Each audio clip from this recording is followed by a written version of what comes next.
#1 Iron Age booty daddy. Ah, the good old days. You guys remember, back when the music was better, the cars were cooler, the TV shows were definitely better, had a little bit more substance, and depending on how old you are, back when the dinosaurs roamed the earth. You know, the good old days. There's a couple people in my audience that'll get that. But, ladies and gentlemen, is this fondness that we have for the good old days, reminiscing about our childhood and constantly yearning nowadays for that thing that we used to have when we were younger, is that real, or is that a corporate psychologist just trying to screw with us? Because, to be perfectly honest, a lot of this thing that is now known as nostalgia, right? The oftentimes looking back with a wistful longing, or whatever the hell the new definition is, which is radically different than the old definition, which was essentially someone who was homesick. So, ladies and gentlemen, I am here today to talk about that thing that I believe is going to prevent us from being creative in the future. That thing that could potentially kill this creative movement known as the Iron Age. And then, who knows, maybe that name sticks around and people will be nostalgic for that one day, and then I will die in my grave a very sad, sad man. But ladies and gentlemen, if you guys like what I'm talking about here, and if you're intrigued and you go, wait a minute, what are you talking about? The whole reason the Iron Age is born is because of nostalgia. Oh, we'll get into that. But if you guys like this conversation, don't forget to hit that like button down below. Subscribe to the channel and ring the notification bell, even though they may not work. But do the notification bell thing for me anyway, because that would be awesome. So, what am I talking about here? Why am I coming out and saying, oh, nostalgia is essentially a drug that most of us in the culture war cannot seem to peel ourselves away from? Now, it's something that I noticed years ago in myself, and is something that I found to be corrosive for my personality. And so, basically, most forms of nostalgia, most properties that I could attach myself to nostalgically, I've gotten rid of because I'm not homesick. I have nothing to be homesick for. I have a future to fight for, and I have a world that I want to make sure that my children can enjoy. But basically, where a lot of this stems from, if all of you remember the early 2000s and getting to 2010, there really was no cultural identity. Not like the 80s and 90s or the 70s and 60s and all the decades prior to. Every generation seemed to have that one thing, that thing that stuck, that thing that you could point at and you can go, that's the culture, that's what identified the culture. And I mean, unless we're going to talk about, like, you know, emo girls and stuff like, and skater music that was definitely on the decline, I don't really think that that's what defined the culture of the early 2000s. And I think born from this, corporations and hiring their psychologists and their marketers round about 2010 found out, well, you see, there's nothing here that people are attached to. Nobody is attached to anything that culturally happened in the last, 10 years. So what we need to do is we need to start pushing out products that are reboots, rehashes, and remakes of the old things. Now, they originally tried to do the new versions of it. Anybody remember the 2012 RoboCop? Well, I do.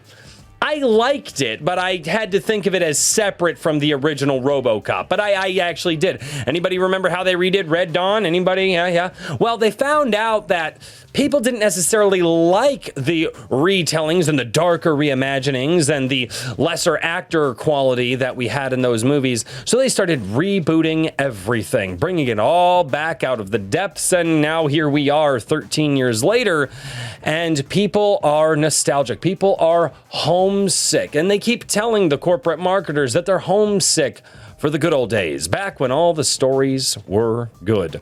And not only that, but one of the things that I think as a microcosm of this, or as a main cosm, or whatever cosm, I don't know, pick a word, it's a cosm, but as something that was born from this, as people are no longer willing to accept new IP, new properties, and new storytelling, even new stories and new characters that are told with the classic morality, that which the American spirit, that thing that should never die. Most people are turning away from the new. There are people out there who I've heard flat out say, indie comics suck, indie everything sucks, so I'm just gonna go back.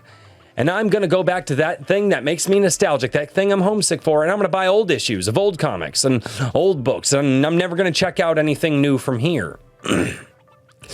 I personally believe that that is a very, very corrosive attitude to have. And I personally believe that the nostalgia, that homesickness that we feel has something that has been marketed to us so heavily that we don't even realize how bad it is. Keep in mind, people cried over what happened to Star Wars. People have been decimated over what has happened to some of their franchises and their IPs. And when you get newer people out there saying, look, I loved that thing too, but what I loved about it wasn't necessarily the IP, it was the morals and the values and that. And well, that's what I'm going to write in my news story. Nope, indie sucks. We're not going to create anything new. It was all better in the past. Everything new sucks now, right? Now, that's the drug. That's the nostalgia that I'm talking about. You see, I have no problem with anybody on the planet looking back and going, man, this thing that I used to love, God, it was really cool. Man, those were the days me and my buddies would go hang out, and you have fond memories of those. That's fine. What I'm talking about seems to be this infection, this drug, this addiction, that no matter how bad this thing is, and I honestly blame nostalgia and that deep-seated homesickness for people still going out and still spending money on Disney properties and, you know, Disney, Marvel, DC, you know, even though Disney pretty much owns everything now, but going out and spending money on all these products that we know are going to be trashed here. Why? Well, I have to go and make fun of it. No. I think you're addicted. I think you're addicted to an IP, and you're addicted to thinking that back in the old days, that for some reason going and making fun of this thing, it's going to somehow take you back to that place being a kid. Well, my childhood is ruined. They're taking things and they've ruined my childhood.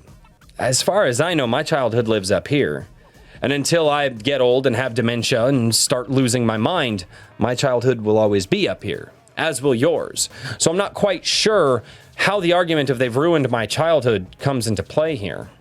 I can absolutely say, no, they've ruined the storytelling. I can absolutely say that, no, they definitely have a different take on the superheroes and the things that I grew up back in the animated shows. But they haven't touched my childhood at all. Thankfully, they haven't. But I think that people have this idea that back in the good old days, it was all so much better because we've been corporatized. Everything. This curious social depression that we feel that makes us want to return to that forces us as adults to stay infantilized the longer that we are adults, right? This thing. So obviously everybody's, being an adult is terrible. Everything new is bad. Look, we tried to bring the old stuff back. We just can't anymore. And we are constantly in this state where I truly believe that nostalgia has been turned into a drug. And I believe that nostalgia in and of itself right now is being weaponized against the populace. And in addition to being weaponized against the populace, it's causing us not to be able to see the future through the rose-colored glasses of the past. But ladies and gentlemen, let me know what you think about this. Comment down below and make sure that you tell me if you agree or you disagree or you think I'm just a nut job. Either way, I dedicate a special live stream to you every single Sunday. It's called Sunday Coffee. It's where I go and I read the comments from my last week's videos, and I get to hang out with you guys and talk with you guys about what you're telling me. This is a video that I've been wanting to do for a very long time, and I just kept putting it off on the back burner. And part of the reason is there's so much around this entire concept of nostalgia, corporate nostalgia, marketed nostalgia, infectious nostalgia, as I call it, that it's really hard to put these into short 5 to 10 minute long videos. But maybe you guys can comment down below and fill in the gaps, or say you're totally wrong. This is why you're wrong. And either way, I look forward to seeing it. So as always, until next time, cheers, everybody. Thank you all so much for checking out this video. And I would ask, beg, borrow, and steal just to get you guys to click the links down in the description below to join my Guilded server and my drinkwithcrazy.locals.com. Oh, and by the way, just in case you guys didn't know, I'm also over on Rumble as well, so click that link while you're down there. See you next time.